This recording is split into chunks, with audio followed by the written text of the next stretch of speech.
They gotta have tea, because UK. Right. It's on brand for the... Yeah, gotta be on theme. Time to break the guns out. No coffee. Well, it's peacetime, and we're civilians, so we can't have guns. Well... But wait a minute, we're America! America! I was just gonna say.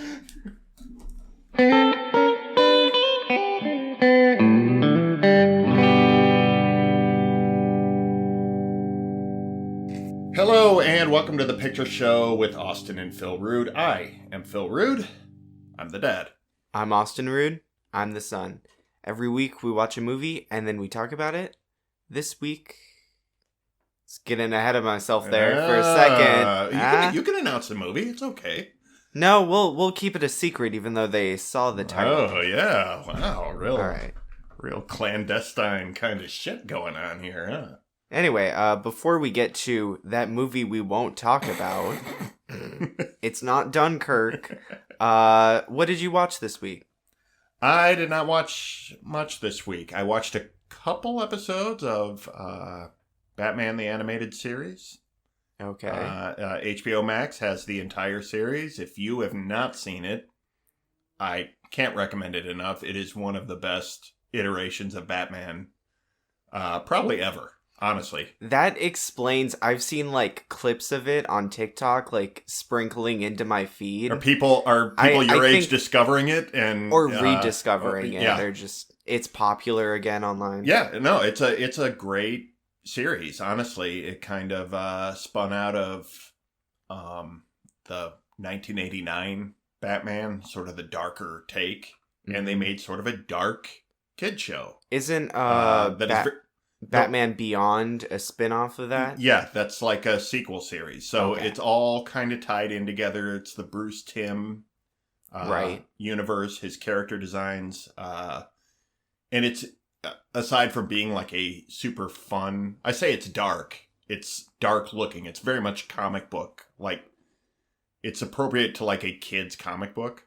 Yeah, it gets a little gritty, but it's not. It's dark looking. It's a little dark in tone for kids, but nothing that I think a kid can't handle. And it is just a beautifully animated series. I love it. I've never seen the entire thing, so I'm... How long is it? It's like 4 or 5 seasons. It's quite a bit. It was on for quite a while, and was part of a big kind of Batman resurgence. And I think one of the things from that time period that holds up really good.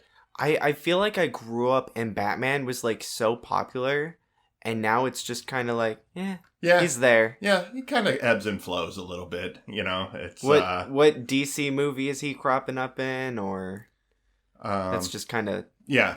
He doesn't have his own solo thing going right now. He does coming up in the works. But yeah, other than that, not too much. I do want to talk about. I'm doing a screenwriting challenge right now. NYC Midnight is sponsoring like a short film screenwriting contest. It's just a judge. Nothing's getting made. It's just a contest for short screenplays. And I'm in the middle of, I'm like 2 days in now to the 8-day deadline. 12 pages in 8 days. 12 pages, 8 days. So, and as a part of that, Derek and Keith from Pop-Up Filmcast have put together a kind of limited run podcast because they're doing it. Joel and Julianne from Mouse and Weens are doing it, and I'm doing it, and we are doing a short podcast series kind of documenting our process through this. That's really cool. Little assembly of podcasters. Yeah, it's we did a couple episodes already, just sort of the preamble, and it's really fun to kind of talk creativity with these really fun people. Mm-hmm. So when that starts rolling out, I'm going to be making some more noise about that. And this isn't just one deadline, right? It's like a few in a row. Yeah, there's not in a row because there's like a ton of entries. There's like 1,800 people entered. So wow. There's 1,800 screenplays to judge. To read, yeah. So yeah, this is the first deadline, and then in I think May is the next one, and that's 8 pages in 5 days, I think. Okay, so And it gets shorter. It gets shorter, and your page limit gets shorter. Right. And then I think in July, it's 1 page in 1 day. I think it's like a super fast, Mm-hmm. Here's something. That's more spread out than I thought it would be. Maybe it's 3 pages in 1 day. But yeah, it's a couple months in between, and not everybody makes it through the first round. It is sort of elimination. Trim the... on the way. So if I make it out of round 1, I'll be pretty surprised. But I like that I'm doing it. I like that it's a deadline where I have to finish something. Like that's a big deal. Those are good sometimes. I have trouble with contests. Although, not to brag, I did get to states in thespian screenwriting. Please brag. It's Please. in your blood, Dad. Yeah, hey, thanks for that, buddy. One day you'll be a big-time screenwriter like me before I retired. Big playwright. Oh, yeah. What have you been up to? What have you been watching? Not much this week. I'm on spring break. Yeah. Pretty cool. Yeah. But I did start Falcon and Winter Soldier. Uh-huh. Not a fan. No. Wow. It's something that's gonna come up later in this episode again. Propaganda. Ooh. Really? It feels there's in the first episode, it's boring, first of all. But then in the first episode it was like, oh, these terrorists, they want a nation without borders or something. Like, that was literally what they said. Right. Just like, okay. These people are crazy for wanting a world with no government or something. Which, like, there are shows that can bring up valid criticism. It just, I don't know, with the military funding it seemed weird. Yeah. Well. Just like, here's this very simplified version of a very complicated issue. We're going to just tackle it, and that's the bad guy. It seems a little... It does seem a little weird when current events and, like, sort of big ideas get brought into, like... Don't at me here, but, like, we're talking about capes and spandex, silly kind of settings. You know what I mean? Like, the presentation of this is sort of like... but... Also, like, what gets swept up in the whole thing, watching Civil War on TV a couple weeks ago. Yeah.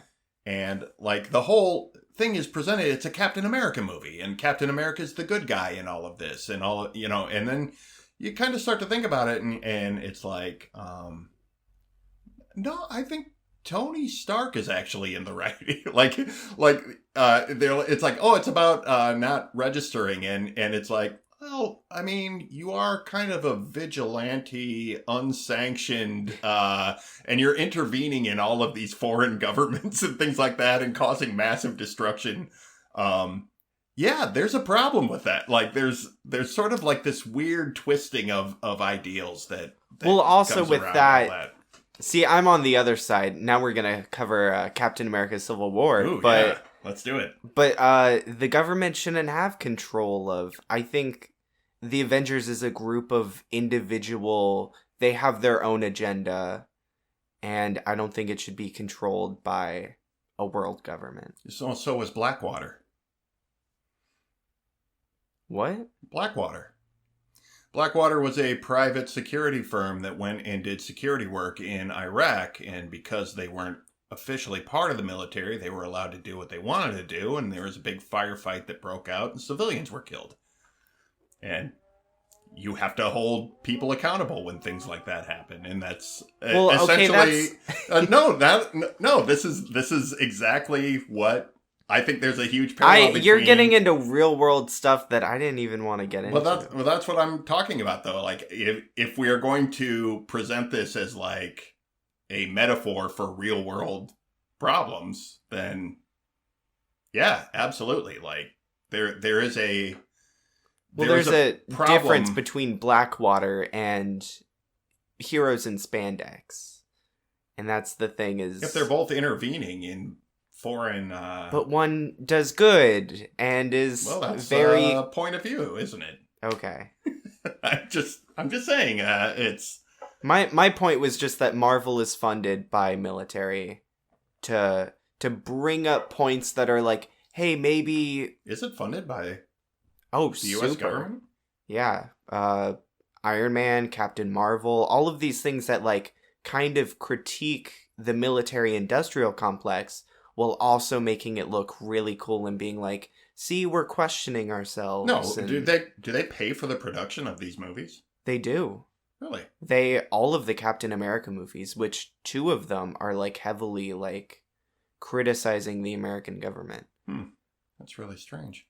So that's what I mean, is, like, when I'm watching this new Marvel show, I kind of see, like, oh, there's these hints of... Is it paid for by them, or is it, like, endorsed and, what's the word? Do they offer, like... Because there is a thing where the military will endorse a production, which means they'll kind of technically advise on it. They... kind of like making it correct. They may give them access to certain facilities where they can film. You know what I mean? Right. That's different. That's like NASA has a thing like that where they scientific advisors for movies. But this is like there are rules to it of how they can portray. Yeah, it's very interesting. So that is interesting. I had no idea. I just tuned in to watch a Marvel show, and then I was like, I assumed Disney could pay for their own shit because they're a $1 trillion world power at this point. They still like to coupon. That's nice. That's smart. That's just smart shopping. Would you throw away $1? All right, Austin, what are we talking about this week? All right. Well, this week we watched the 2017 war film Dunkirk, about the evacuation efforts of Allied forces from Dunkirk, France in World War II. This film stars Fionn Whitehead, Damien Bernard, Harry Styles, Barry Keoghan, Mark Rylance, Tom Glyn Carsey, and Tom Hardy, and also Cillian Murphy. Sorry if I got any of those names wrong. Also, it was written and directed by, of course, Christopher Nolan.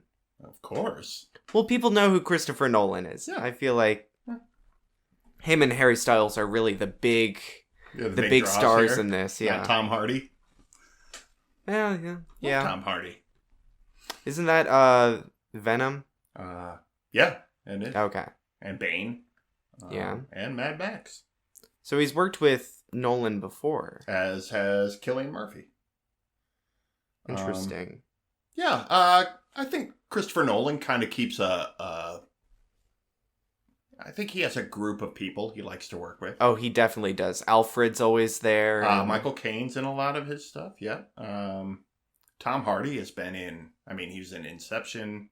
Mm-hmm. Hans Zimmer does the score of this movie. Doesn't he do Interstellar too? He does Interstellar. I think he did Inception. He did, all 3 of the Batman movies he's worked with. Hans Zimmer is one of those guys who does a ton of stuff anyway, and he's one of the few score guys that I know because he's pretty great. I do want to shout out before we go any further. TV's Travis has a show called Wait You Haven't Seen, a podcast, and I believe he's recording his episode tonight, and will be out right before ours drops, also about Dunkirk. So if you're watching Dunkirk, if you want multiple takes, please check out the podcast. I will have this this isn't my shout out, but it's an additional link I'll have in the show notes to Travis's show, Wait You Haven't Seen. He does his thing is always having someone on that is being introduced to a movie. So it's a very fresh take, and it's always a good discussion. Travis is great at like researching movies, finding behind the scenes kind of stuff. We need a Travis here because he's the exact opposite of us. Funnily enough, neither of us have seen this, and then That's true. Yeah, he's on his podcast. Yeah. First time having seen this. Mm-hmm. I know almost nothing about the Battle of Dunkirk. I didn't even know it was in France. I had to look it up while doing the synopsis. Honestly, I think we are in the States. We are taught about World War II, but not necessarily about specific battles, because things like the Normandy invasion, the Battle of the Bulge. You learn a little bit about the island hopping campaigns in the Pacific. D-Day. That's a big that's one. Normandy. Yeah. Oh, okay. I rest my case. See? Okay, yeah. But because these were things outside of Pearl Harbor, these were things that did not happen in our backyards. Because America didn't take part in the war until much later. And the fighting never really got to our shores.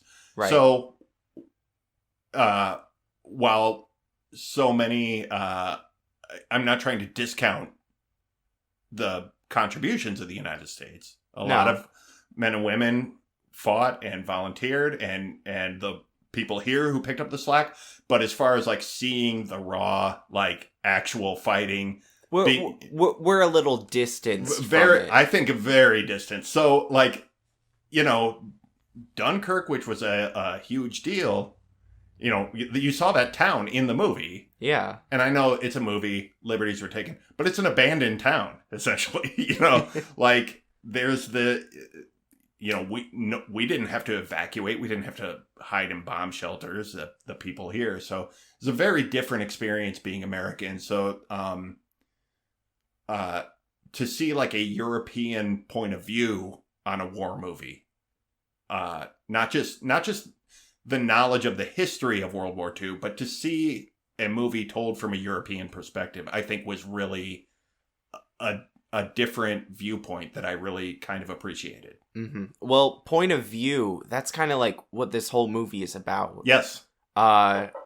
Like we have eyes on the ground, we have eyes in the sea, we have eyes in the air, we have civilians, we have military, we have people on all sides pretty much. We're following all these different characters and all these different timelines, and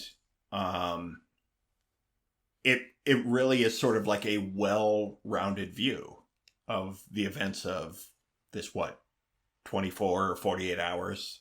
I don't even know how long. I mean, they kept switching between night and day. There is a nighttime, so it at least goes overnight at one point. But this is an interesting one. Did you enjoy it? Let's start there. I did enjoy it with some like reservations about it. Okay. I'm overly cautious with war movies. I don't like outside opinions trying to creep their way in through nice little messages. And that's... Did you feel like a lot of nice little messages were nestled into this movie? Did you feel warm and fuzzy a lot of the time? No. See, that's why this movie confuses me, because it doesn't glorify war. Right. It's very brutal. It shows a lot of the times often how the government treats the soldiers. Oh, sure. Yeah. Whether they're just like stranded on the beach or when they expect to get kind of bombarded on the train. Yeah. They expect like public outcry. Well, they expect to catch shit for having retreated. Right. That is one aspect of this that I really liked, was that at the end of the day, this was a story about survival, and they get back and they find out everybody is thrilled about the ones who came back. That people survived. This movie, the big moment in it isn't a moment of war. It's a moment of saving people. It's Right. It's not like, oh, we killed this many people. It's we saved this many people. Right. We got these people off the beach. We got them home. This isn't a war movie about killing people. Right. It's a war movie about survival. But it's also a movie that isn't opposed to killing people. No. We see that. I think the biggest thing is the old man with his yacht. I think his character kind of embodies this attitude. I think it's Christopher Nolan's attitude on war in this. This is a man who he's lost his son to war, and it's taken a lot from him, but he doesn't hate it. It's like this weird, complicated relationship. And he's like still in support of it. Well, I think there is a you can say war on all fronts is bad, but keep in mind what people were fighting for in World War II. Like, this wasn't a war of political difference. This wasn't the Cold War. This wasn't a war about nationalism. This is a fascist trying to take over. This was about stopping a fascist from taking over Europe and understanding that if they didn't stop him here, their country was going to be next. This was that, a lot of people have said, like, World War II is the last justified war the United States was involved in. It's, if you're gonna make a war movie and you're gonna justify war, it's a good one to do it with. I mean, this guy, I feel like the man on the boat understood that the lives of his countrymen and soldiers who were fighting for his country, that's what was on the line. And that's what drove him. If he could have gone and probably saved his son, who died earlier in the war, he would have done it. He understood the weight.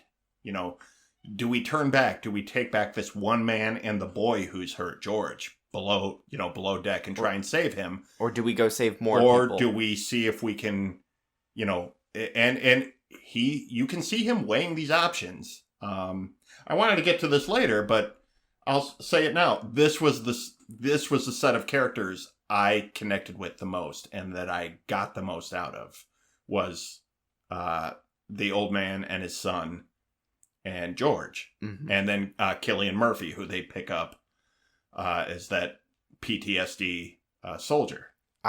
There's an emotional heart there. Yeah. I don't know. I felt distant from them, though. Who did you connect with the most? Because I think there's so many points of view in this that I think any two people can connect with completely different storylines. I don't know if it's because we saw him first or what, but the boy, the main kid, him and the French guy who he's kind of helping, right? Yeah. I don't know. They were the most entertaining to me. Partly because I think really what it was, I was really engaging on those scenes because I was like trying to figure out what's going on. Like, I knew with this movie I did a lot of piecing together because I'm trying to figure out the like timeline stuff is so weird. Yeah. Like, I know what these boats are for. They're taking a bunch of civilian boats. I know what the planes are for. I don't know what they're doing on the beach. So like I was trying to figure that out for so long that I might have just like focused on those characters more. Yeah. And so I was just more attached to them. Did you figure it out? Yes. Yeah. They're trying to leave. They're trying to get the hell out of there. Yeah. I think he's an easy one to empathize with because you kind of understand just how scared he is and that he just wants to go home. He's in over his head and I think he represents most of the people on that beach. You know what I mean? Like he's the forces personified. Right. Like trying to leave. Yeah, he's kind of the everyman. And the whole thing where it's like they're trying to get on the ship. They're carrying the stretcher. Yeah. Not because they're trying to save that guy. Because they think he can... He's their ticket. And, you can look at that one way and go, that's kind of a cheap shot way to get out of there. But it's also like, can you tell me you wouldn't do that? You know, Oh, I'd have a fake bullet wound, okay, if I could get on that ship. Like, everybody on that, you know, to the point where they're saying, no, this is a British ship. You're French. You can't come. You like, they're on the same side, but they are, you know, I mean, the one guy is disguised as a British soldier, because he's trying to get on. He's just trying to get the hell out of there. And I think that really sums up how much this movie is just about survival and sort of self-preservation. I don't mean that in a bad way. No, I agree. You brought up something with that. Like, there is an underlying theme in this movie of, like, we're on the same side, but I'm a little more attached to my country than yours. There is yeah. You're British, or you're French, but you can't sit with us. Like, that's kind of the vibe I'm getting. Right. I mean, at the same time, the way things fall in with the military is everything breaks down on a certain level, and I am in charge of these people. My first responsibility is to these people.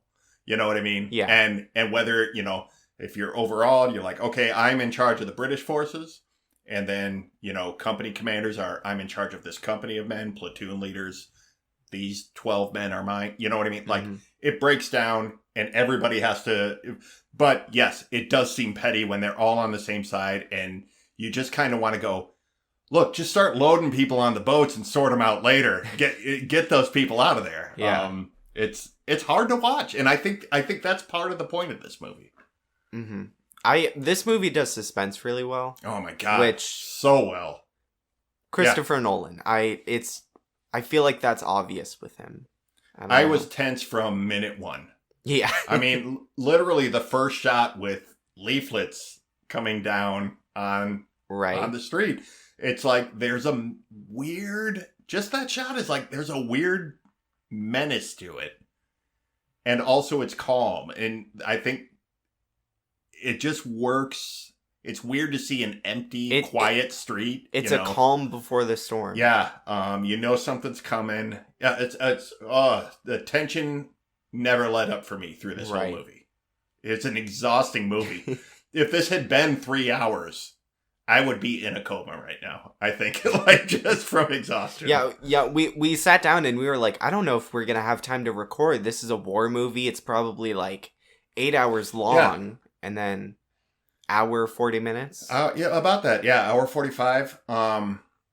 Yeah, because I had heard, like, this covers all these different points of view and all these different stories, and I'm like, oh, it's a big epic, like, movie, like a 3 hour. Yeah. You know, plus it's Nolan, who tells big, long stories. But this movie kind of feels small. Like, it does. I don't know how it does that. Because I think it focuses on people. You know, it focuses on small groups of people. They're in the midst of all of this shit going on and tons of people. But we're really focused down on that main kid and the French guy. Yeah. We're focused on the 3 dudes on a boat. The 2 pilots in the sky. It's all sort of, he brings it down to the ground in a really good way. I think. It's really mainly those 3. Yeah, I think so. And then a couple little side quests, like the generals that are... Yeah. They're just kind of exposition machines, but, you know. But yeah, that is kind of it. Let's take a break. Okay. And then we'll get into the rest of it. Otherwise, we'll just steamroll through this whole thing, and I want to drop an ad in. Okay. Good. We can return. All right. And we are back. Welcome back. Welcome back. You know, I wasn't going to tell the audience this, but this segment was actually recorded 3 hours before the rest of the episode. We wanted to do that little tie-in. We're recording time this thing. separately at very different times. It'll all just fall right in place. I know what Dad's gonna say. Well, let's talk about the timeline. Okay. Does it work? I'm not a good judge of that, okay? Partly because I was confused by the planes part in a lot of this movie. And that's kind of how they tied it together. So, like, at the end, I was kind of lost. Yeah, I don't think that as long as you understand that all the storylines are happening at different times, but also overlapping. Yeah. I think, and if you can separate the stories that you're watching, you know what I mean? Like, I can do that though. I've seen shows that do that. There's like a zombie apocalypse show on Netflix that did that. yeah. But like, I don't know. It's it jarring. overlapped a little too much. A little bit, and it got hard to keep track of. Not where everybody was, but when everybody was. Mm-hmm. But I think he was good at putting in reference points. Like the planes are flying over and they see, excuse me, they see the Dutch boat. Yeah. That the soldiers are on. You see that sinking and they're abandoning ship. And then we get to see it that later. Like 15 minutes before it. We see it from their point of view. So these reference points happen and basically everything kind of converges at one point that I think kind of ties it all together. But it is jarring to watch. And I wonder if that is partly intentional. Like, war is jarring. War is traumatic. War is confusing. We want you to feel a little taste of that. So you are a little disoriented while watching. You know what I mean? Like the idea of being like a war simulator without really shell-shocking you. Well, I think if you wanted to do that, do one story. Stay within a character. Do what is 1912? 1917? 1917, yeah. Do what they did with the, like, one shot. I haven't seen that. That's, neither have I, but, like, it's a war movie, it's a point of view. Right. It's singular. I don't know, I feel like it being disorienting was a negative. I think it like, can be. I shouldn't have to do the work of putting this together. Like, you can make it fun but, like, it should be easier than that. I do think it was a little unnecessarily complicated, but it wasn't like a deal breaker for me. It didn't make me hate this movie. I think it just messed with the climax a bit. I don't know that there was a singular climax to this movie, though. I would call it, like, the, when the boat was leaking the oil. Okay, yeah. I feel like that was the main. We had a big build up to you're that. You're probably right. When all the civilian boats arrive at Dunkirk and everybody's cheering and they're saving the men from the transport and I feel like that was written to be a climax, but it doesn't feel like one. It's more like just a triumphant moment as opposed to a climax of any one story. It is right. It is the point where it converges the most, I think. Mm-hmm. Do you think that's right? Yeah, and then the captain sees the pilot, right? Because the two planes go by, and right. then he lands on the beach. Well, he shoots the one down and then lands on the beach, right? That's what. Yeah, I don't even remember what happened at the end. Yeah, there is a. Because there's a thing with he's losing fuel, or he's unsure how much he has. Right. He's on his last bit of fuel.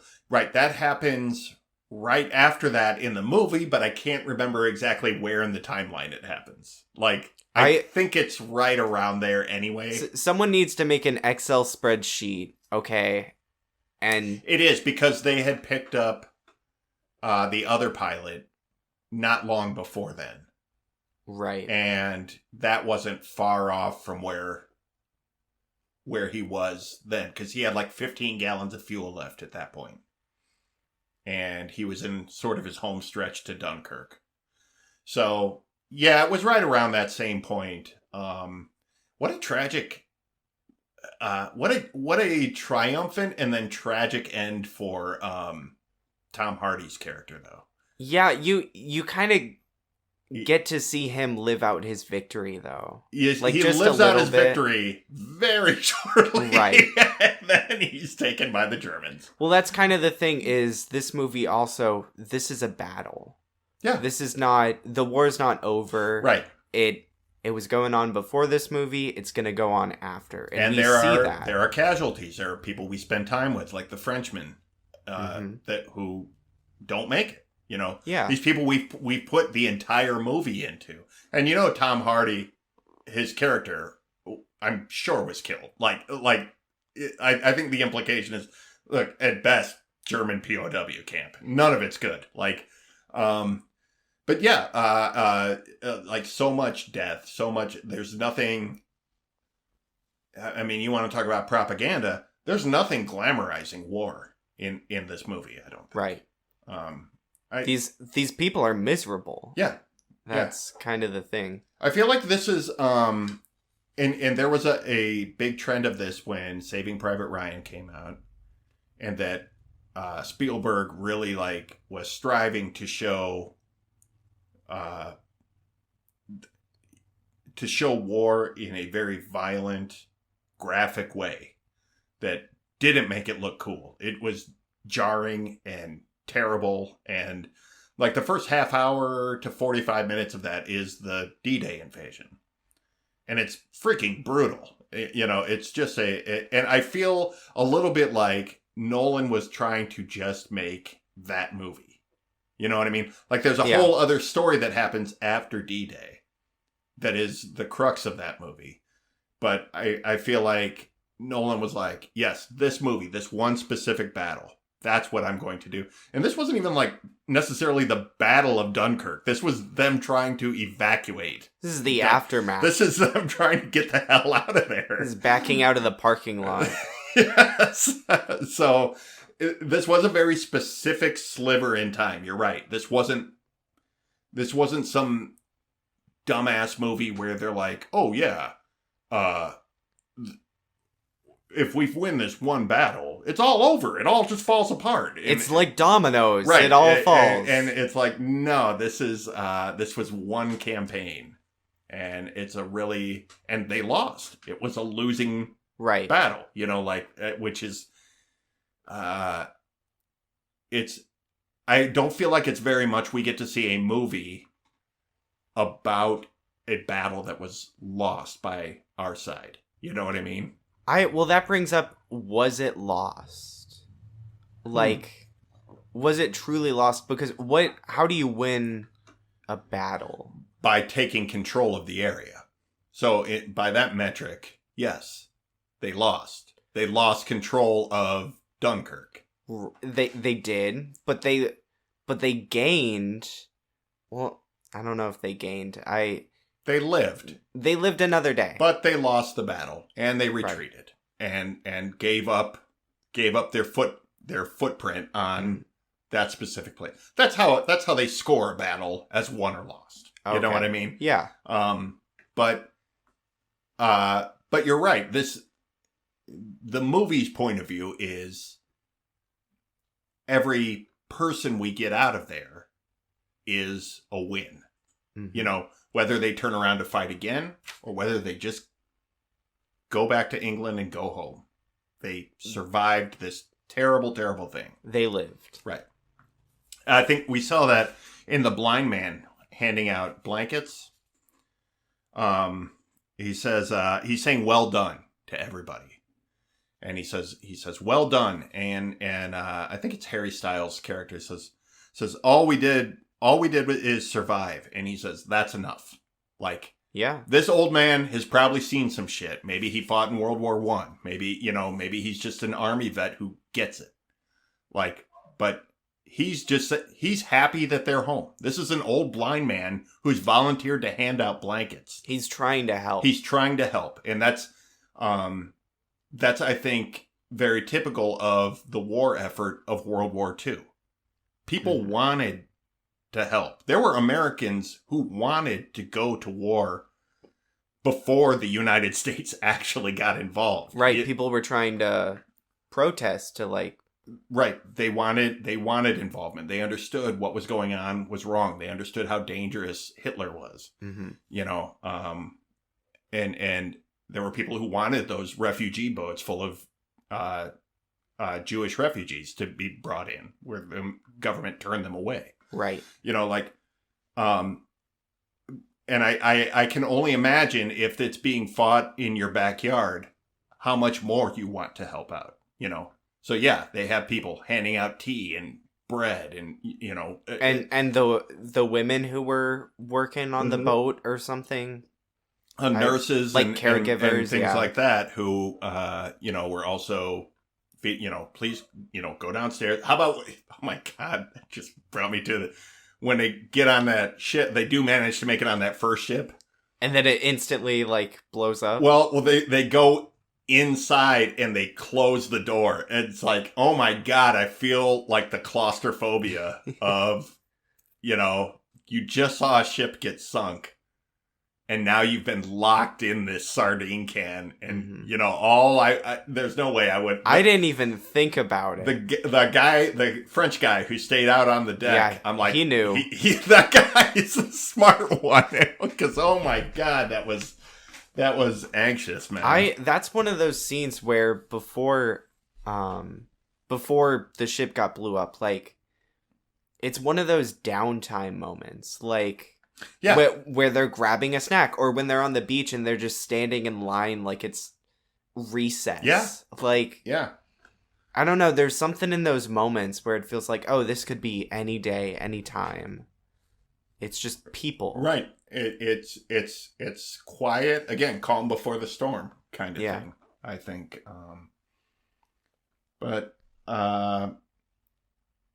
Yeah, I don't know. Do you have anything? Oh, I did have the timeline thing that to double back to that. That is very much like a Christopher Nolan thing. Oh, for sure. Memento, Interstellar, Batman Begins, Inception, Prestige. They all play with flashback. They all play with time in weird ways. I don't think any of them did it as confusing as this one was. This one's the most interesting because it's not tied into the plot. There's no one with a dream, you know, heist or anything. It's just, and it's not a flashback. The way it's not somebody fighting and then it like, how did I get here? And then a flashback to him joining the army or something like that. You know what? I'm actually switching back on board. I think I like that it's like this. Okay. Because this is like the war movie of all war movies. In that it's able to show every aspect. It's able to kind of line up like the timing that things happen in. And like put them all together when they don't normally go together. You kind of have to, if you told a normal chronological story, you kind of have to go, oh, well, this has to go before this, even though it's like the middle of the movie. And this is a very like energetic point in the scene. Right. Like you can move it around, you can play with it. Yeah. So he's telling kind of like the stories get to dance with each other. I don't know if that's too... No. I think I know what you're saying, that it almost frees itself of any actual structure. Right. And then they just sort of bump into each other like a lava lamp, kind of blobs going all over the place. I love when things experiment like that. It's just the problem, you still have to have that like story structure of like the arc, the going to the climax and then falling. I think that's the only thing that this movie did wrong. Is it forgot to tie it back together. It didn't tie it back together in a definitive way where all the characters met up and finished the movie together. Everybody was still going on their character arcs. They intersect at one point, but then they keep going. You know what I mean? So you're right. It doesn't tie together neatly. It just sort of, everything just passes each other. Right. And boy, experimental might be the best way to put that, because I think it is a really kind of ballsy move to do that. Mm-hmm. And I think, seeing as he wrote and directed this movie, it feels like that was very specifically his vision for what this movie was going to be. You know what I mean? He wasn't handed a script that he cut up and wasn't sure how to put back together. Much like Quentin Tarantino does. He's like, I'm going to go all over the place on this. But what Tarantino does is he bounces around and then brings it back to... I guess that's what I'm going to line this up next to is... Tarantino? Pulp Fiction specifically. Okay. Because Pulp Fiction is telling... You gotta be careful. Spoilers. I haven't seen this. It's fine. Okay. But Pulp Fiction tells like 3 short stories. 4. All right. 4 short stories. It's like 4 chapters. Yeah. Some characters are in different stories. So things intersect with each other without ever necessarily tying all of them together into one cohesive line. You know what I mean? Mm-hmm. This character is doing this one day, and then he's doing this later on. And then in between there, here's this other story about this other person, and that first character walks through this time. Right. Well, it kind of matches the chaos of real life. Right. And that is it. The randomness, the chaos of people in a specific world bumping into each other. And I think that's what this did. The difference being there's so many characters in this that it feels more chaotic. And I think that's by design. I'm going to give him the benefit of the doubt and say it's by design. I think maybe. I don't know. I'm giving him the benefit of the doubt. Yeah, okay. It may not be. It may be a happy accident or an unfortunate accident, depending on your point of view. Is it just me, or does this movie feel like someone read a textbook on World War II and then kind of did their research and picked out this is gonna be a great example of all of these things that I want to show in war? It could be. It could be a to me it feels less like a mission statement about war and it feels more like he read different articles, different interviews, different books about different aspects of Dunkirk, and we're like, oh, what if these all overlapped? You know, right? Like this many people, he could have read 4 or 5 different accounts from people who never encountered each other, but saw all the same things going on at the same time. Because it's kind of like this movie is fiction in that it doesn't all none of this all happened, but each individual story is something that could have happened. Right. Like a historical fiction account. Right. Or bits and pieces of it are, characters may be an amalgamation of 4 or 5 different actual people. You know what I mean? I'm going to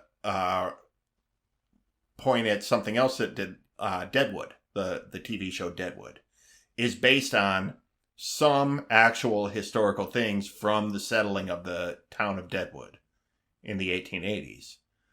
But a lot of license is taken.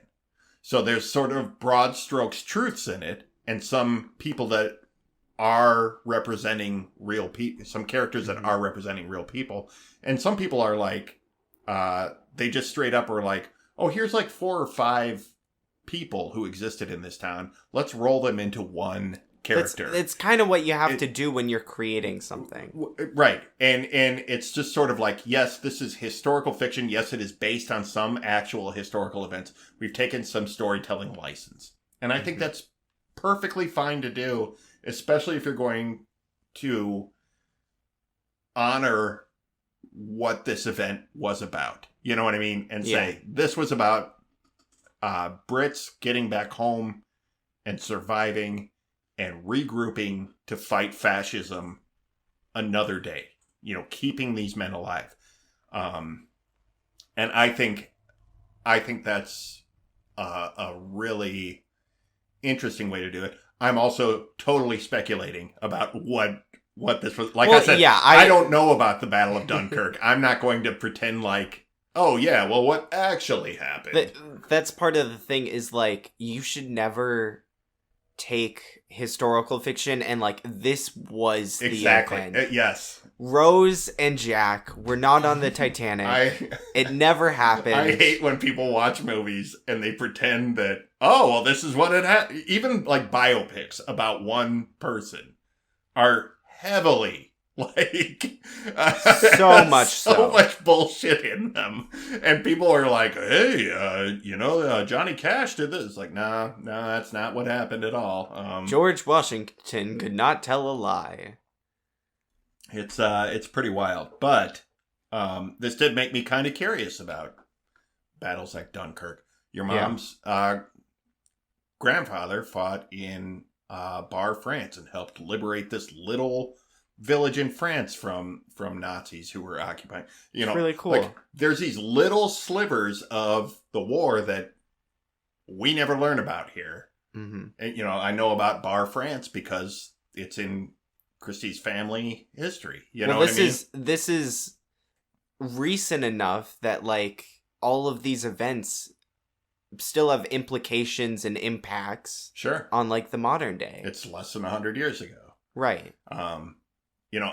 10, 20 years ago, there were World War II veterans alive. Not very many left at this point. But, you could talk to somebody, conceivably, who was there. I feel like anyone... That's pretty wild. I feel like, not anyone, but, like, anyone you ask, if you're like, hey, did you have a family member who served in World War II? Like, somewhere down the line, or like a cousin or something. In the same way, I think a lot of people today could say that about Vietnam or Korea, even. Right. My grandfather was a Korean war vet. He died just a couple of years ago. But yeah, for us, it's a little more contemporary. Some more recent. Does somebody in your family serve in Vietnam? Well, 9 out of 10, probably somebody. Yeah.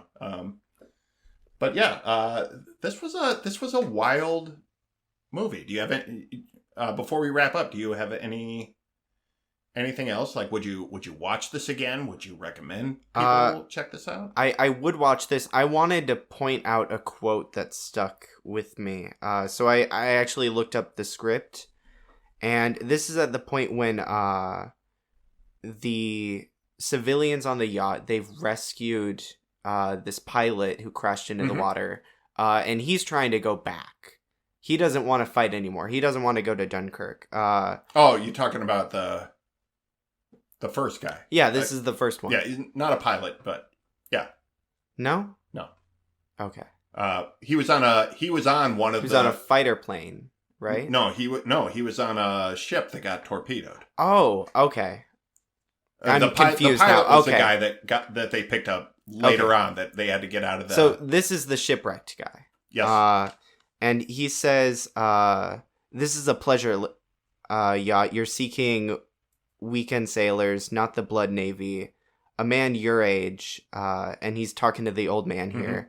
And the old man says, men my age dictated this war. Why are we allowed to send our children to fight in it? I remember that too, yeah. So he's basically saying, people my age decided on this war. Right. I should be allowed to help.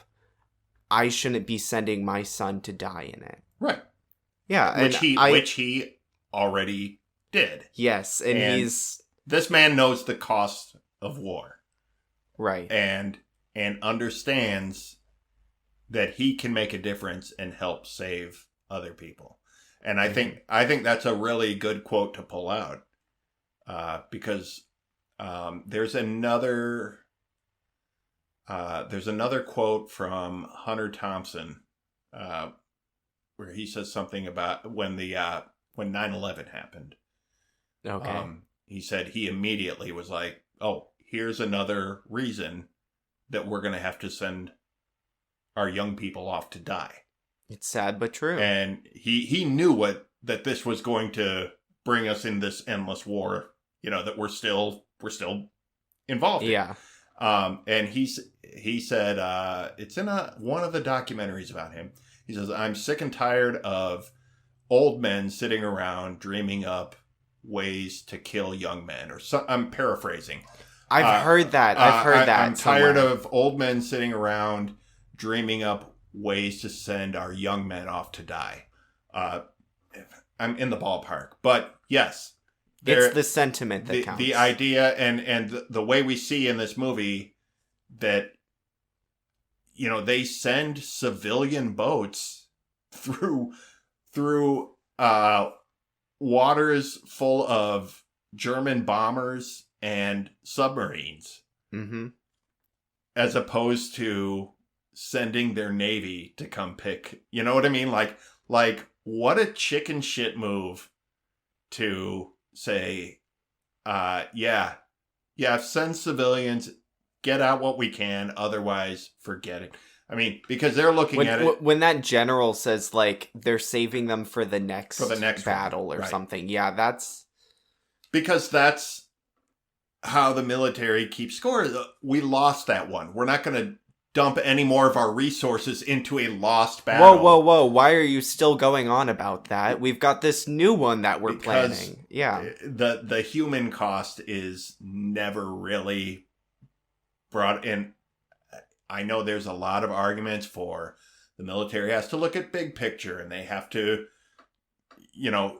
they're looking at the war as opposed to this battle. They know that they're going to lose X number of soldiers, but it just is so cold, and it's, you know what I mean?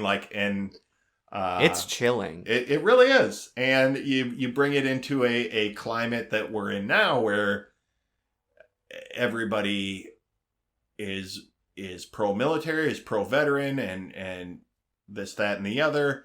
They send you off to serve. They come back. They don't take it. The veteran suicide rate is very high. The post-war care is not good. The PTSD care is not good. It's not what it should be, I'll say. Right.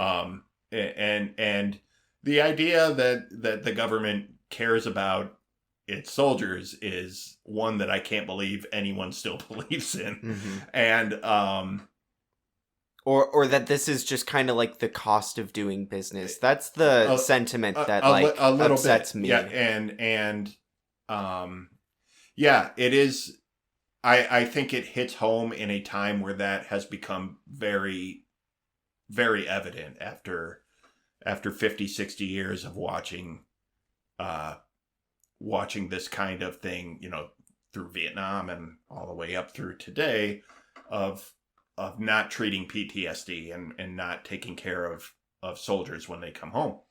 To see that, all the way back, even in this war that we all kind of agree was justified and for a greater good, like, these attitudes have always been there. It's always been the top brass, and you're the peasants who are allowed to go kill and die for this greater good that the rest of us will enjoy. And even this yacht owner is more understanding than the British government in that he's like, this person has shell shock. He has PTSD. He's not thinking clearly, and he really gives them a lot of space, and it's great. Nice to see. I really enjoyed. I didn't enjoy, but I really was.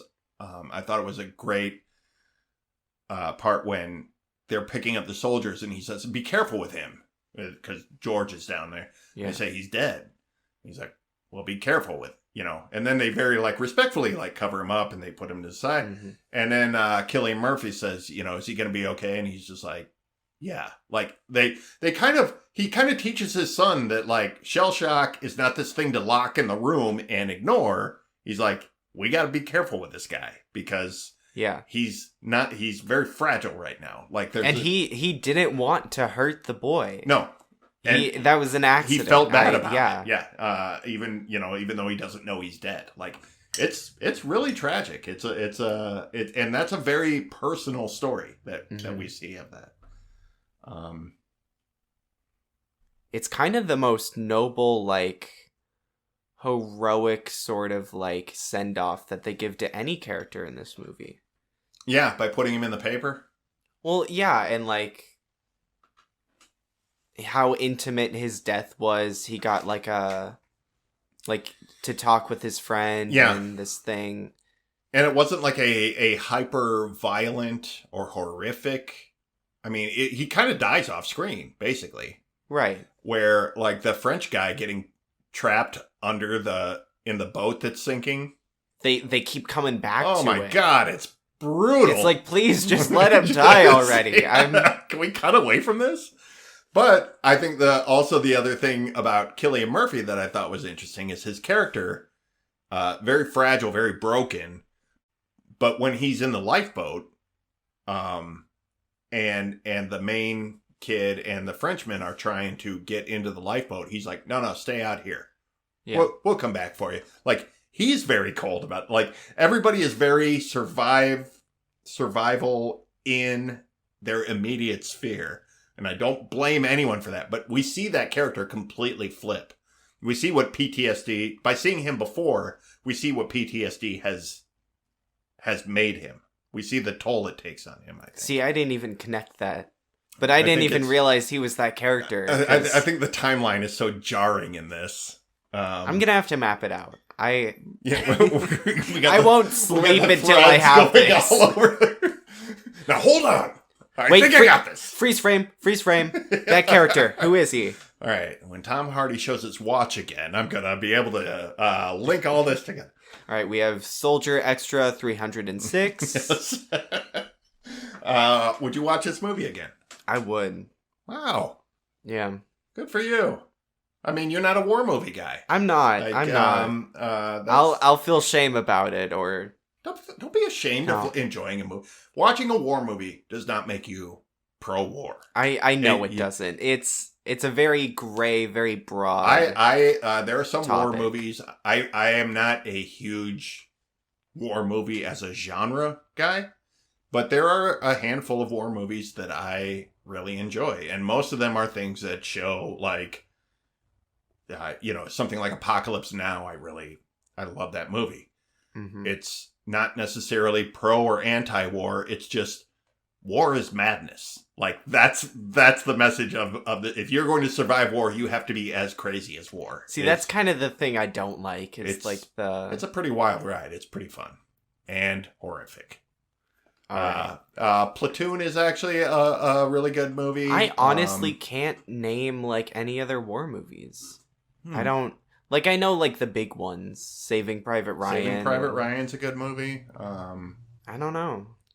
But yeah. I've seen War Horse. I think that's probably the other one that I remember really well. That's more of a horse movie. I think you would probably enjoy Saving Private Ryan. It's very graphic, but I think it's a very good movie, and it is about the human cost of war. Okay. It's kind of hard to watch. There's some really tough parts, but it's a big epic. It's pretty good.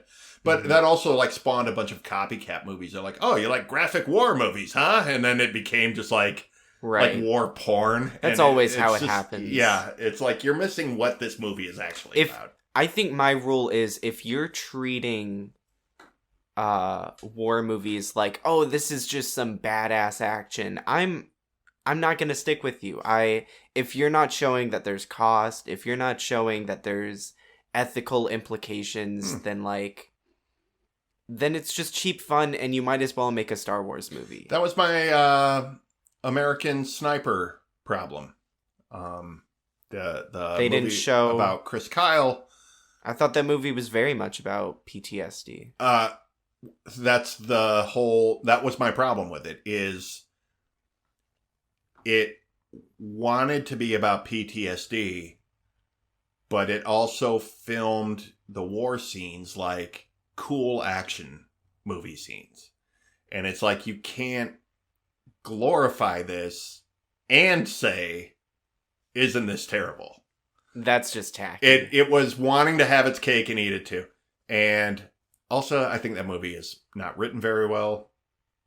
And it's directed in the messaging is in the direction, and it's super inconsistent. And yeah, I would say it borders on propaganda, but it also wants to be like, oh,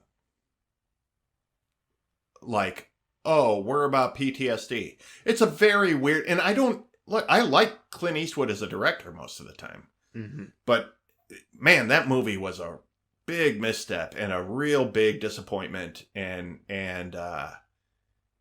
yeah, it's how do you address a problem without addressing what's the problem causing? Address the problem and also take the cause of the problem and make it look cool. You know what I mean? That's what 13 Reasons Why did. That's what it did. I have not seen it. It glorifies suicide. It paints it as revenge. It's this really teen suicide increased because of that show. That's so weird. That's terrible. But it is terrible. Yeah, that's it's really wild. It's really wild how creative people can miss the mark by that much. We're talking about other movies here. To be clear, I don't think Dunkirk missed any mark at all. This movie is imperfect. I think people who criticize Christopher Nolan for not showing humanity, I think this is maybe one of the most obvious examples of it. I think he's a step removed from being super personal with his characters, but I don't think he misses out on the humanity of it. His characters feel very human. I just feel like he writes the plot first, characters second. Sure, yeah. Which is fine. I think it's fine too. It's just a drawback. I don't think he gets on a personal level with most of these characters, except for the old man and his son on the boat. And I think that's why I connected with them the most. Right. We understand their emotions. We understand their motivations of everybody else. But I don't think he gets down and in your face personal with them. And I see that as kind of a legit complaint about Christopher Nolan. But it's rarely like a deal breaker for me. You also get a little bit of a sense of like friendship between the pilots. Yeah, there's a camaraderie. There's not much. I think there is a it's very surface level. It's what you would get in most military units, or But I think that's part of what the driver for the kid is in the very first sequence, his entire unit is killed, like immediately, like that. But we don't see him deal with it. So, that's really more just like I put that together while we were watching. Like, that's really just so he can go wherever during the movie, and it's not like, hey, what troop are you in? Like, what? Well, I would imagine after something like that, there's a lot of sort of just mismatched orphan soldiers who and Saving Private Ryan, there's a lot of that too, because a lot of the paratroopers on D-Day were blown off course. They were separated from their units, and they would just fall in with other combat units that were going through that, but they don't show that the way that Dunkirk shows. This kid just kind of falls in. He doesn't have everybody he had a connection with, everyone he had that camaraderie with, was just killed.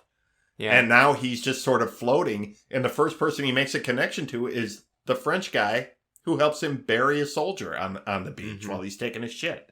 Like, that's a really weird way to orphan your guy immediately, and then just kind of show him disconnected. It's kind of interesting, and I didn't really think about it until just now. But We're putting more emotion into this than Christopher Nolan did. I think this is a movie that kind of deserves that you to sit on it and think about it for a little while. You know what I mean? We just watched this. Yeah, I even said this after watching, like, I think this is one of those movies where you should watch it a few times before you review it. I think it was bad that I picked it as, like, a first time, like... Oh, I don't think it's bad. I think these are our first impressions of it. I think that's worth saying. Right. But I think with this movie, you get a better impression of it the more you watch it, the more you dissect.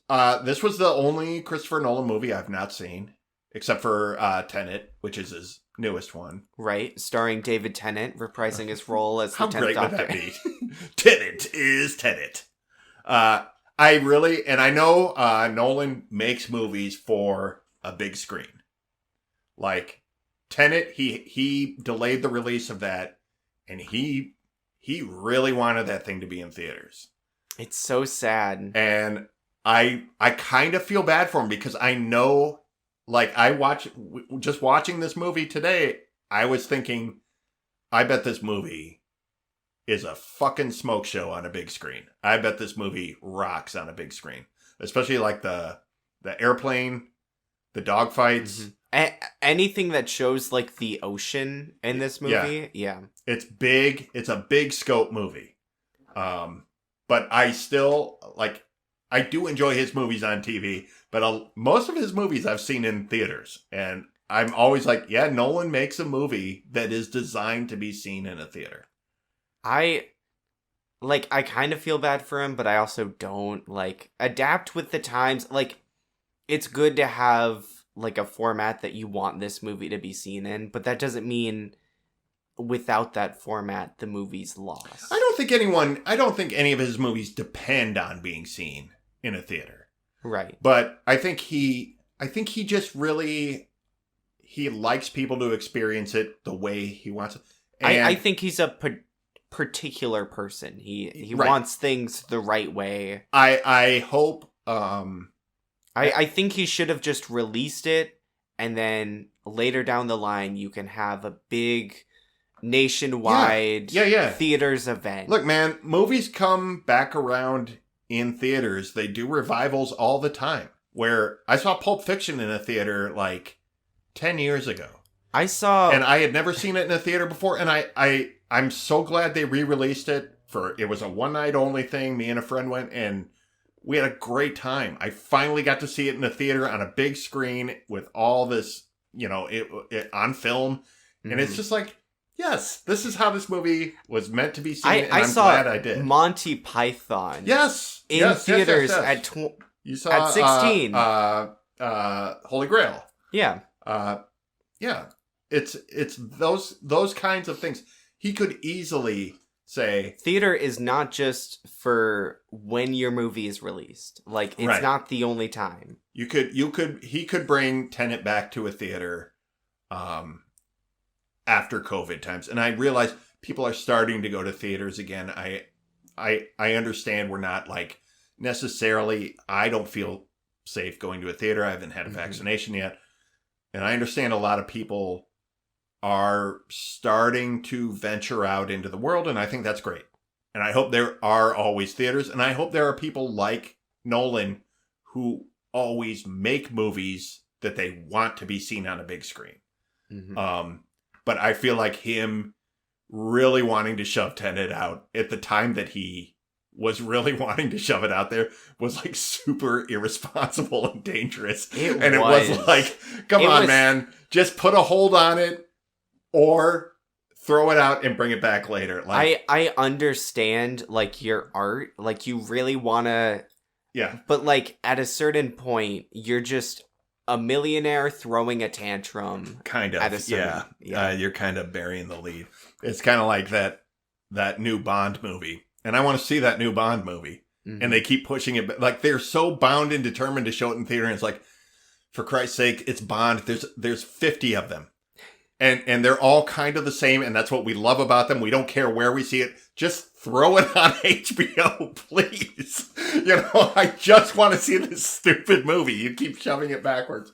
But But yeah, I liked this movie. I'm gonna watch it again, and I'm not sorry that we reviewed it this fast. I like that this was our first impression of it, and I'm sure that we're gonna pull more and more out of it the more we sit down and watch it. Right. And if they bring this back to a theater in the next year, I'll probably go watch it in a theater because it would be a wild ride, I think.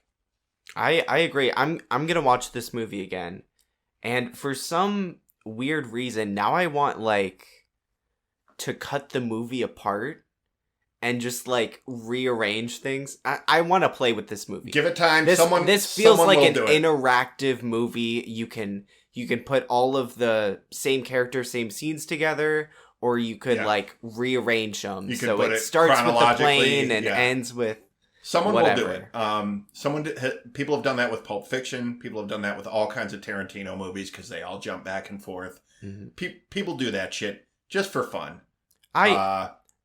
It wouldn't make the movie better.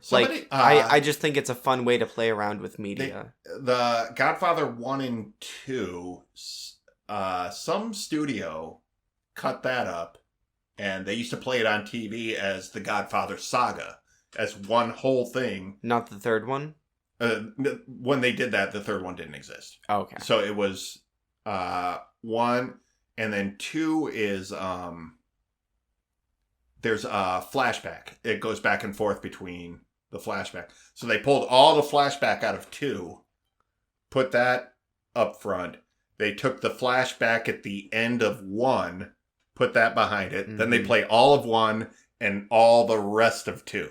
So it's this like 6-hour timeline of this family.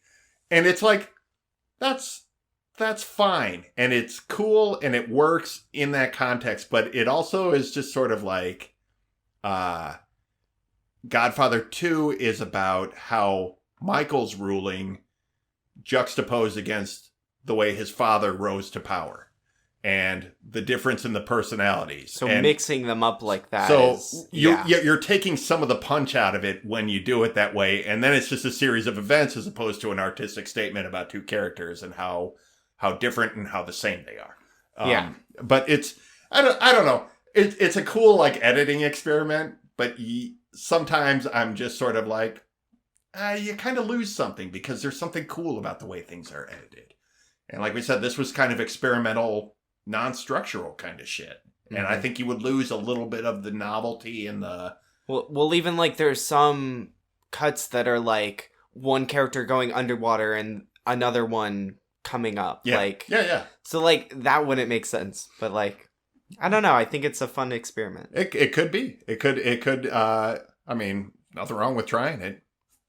Buy a Blu-ray. And go, and some editing software. I'll get the film reel and I'll just cut it. Oh yeah, your Uncle Eric will help you out with that. He's an old hand at that. I'll get him on the phone. Yeah, do that. All kinds of dead technology, phones and film. Oh wow, editing bay. All right, that's Dunkirk. That's our show. Good pick, man. Thank you. Let's move on to shout-outs. What do you got this week? All right, I am shouting out Mark Robber, I believe is his name. He's got a YouTube channel, and it's really interesting. He does an array of things. It's mostly like experiments, sometimes pranks, but he's a former NASA engineer. He's also worked for Apple, and he's like just this really smart guy. A lot of his videos are also on... exploring Mars. So he goes over, this is the Mars rover that I helped build in 2016, and this is what this tool does. He makes like 20-minute videos, okay, and they're all like really in depth on one topic. And he's got like infographics. It's just a really well put together YouTube channel. Did he do a video about drones planting trees? No. Okay, that's a different YouTuber. Okay. But I think he like partnered in that or something. Okay. Do you know who I'm talking about? Have you seen that one? Yeah, that's like... Logan showed me that one a couple months ago. I thought it was really cool. Yeah, his name's Mr. something. I don't know. Oh, yeah. He's more of a prankster, but this guy's more of like the science Watch side. me plant these trees in the forest. The Earth will never know what hit it. So yeah, that is Mark Robber. Okay.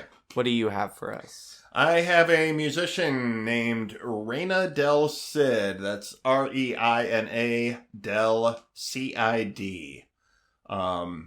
And she is a singer-songwriter out of Minnesota. She's in Los Angeles now, but she's originally out of Minnesota. It's really good. She does this is her YouTube channel that I'm linking in the show notes. And every Sunday morning, she releases a video. A lot of times it's a cover song. Sometimes it's an original. And she has like kind of her partner, her guitar player is Tony Lindgren, I think her name is. And I might link her YouTube channel too. She is an incredible guitar player. She really is just a great, not like a watch how fast and crazy I can play, like just a really solid, awesome guitar player. She really is impressive. And the two of them together, I think, really, they do some great covers. They do a song called Salisbury Hill, a Peter Gabriel song that just came out like last week. Beautiful rendition of that. One of Reina's early songs is called The Cooling. It's about someone who's dead and doesn't know it and is still kind of fighting it. It's an absolutely gorgeous song. I love it so much. I own a couple of her albums. You can buy her music. You can just support her Patreon. You can support her YouTube. But yeah, I think she's just a really great. She's one of these musicians who's found an audience through YouTube over, kind of had a local audience and has grown that through YouTube. And I think she just deserves so many more eyes and a bigger platform. So she's like independent. She doesn't have a label or anything? I don't think she has a label. If she does, it's a small kind of independent label.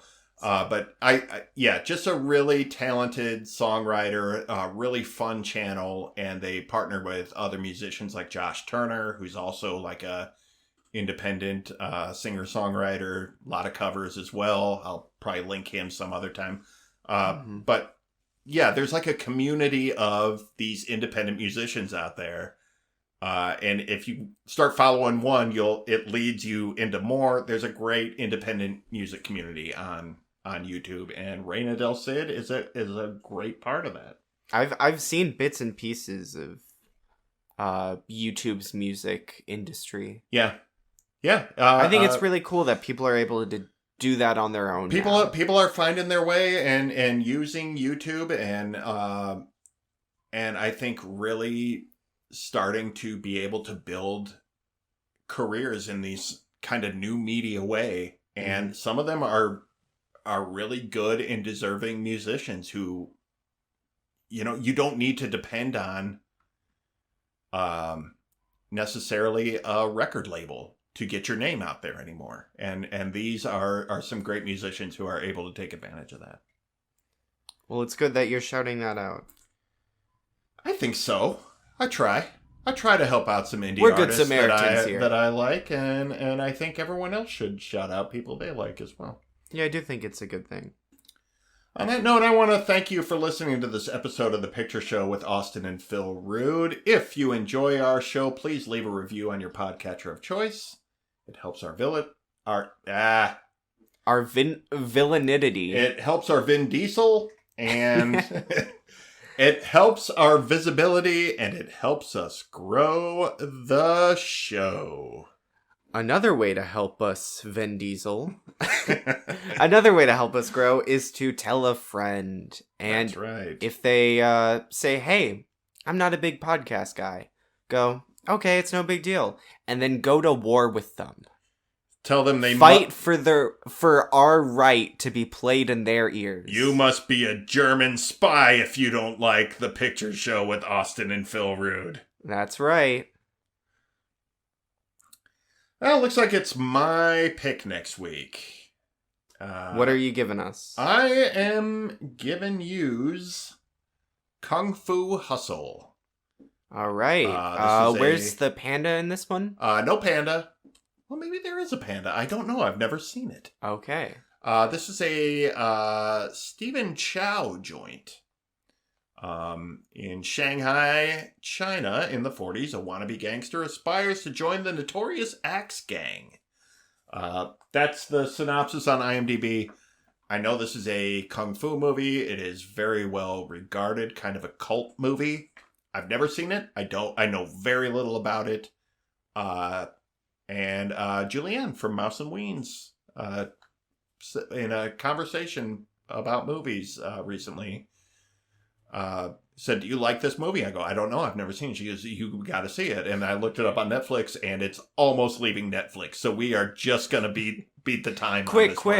So yeah, I did want to check it out, and I thought it would be something fun for us. All right. Thanks for the recommendation. Who was that? That was Julianne from Mouse and Weens. Julianne. That's Weens. Weens. So she shouted it out to me, and we're going to watch it. Awesome. Cool. All right. What's your social media? I am austin.n.rood at TikTok, and on Twitter, I'm austin_n_rood and old who review. Cool. What about you? philrood.com. You can get all of our episode stuff and links and video and everything else there. At Phil Rood on Twitter, at PhilRood75 on Instagram. Austin, you want to read the credits? Yep. We did everything ourselves. There you have it. We'll see you next time on The Picture Show. See ya.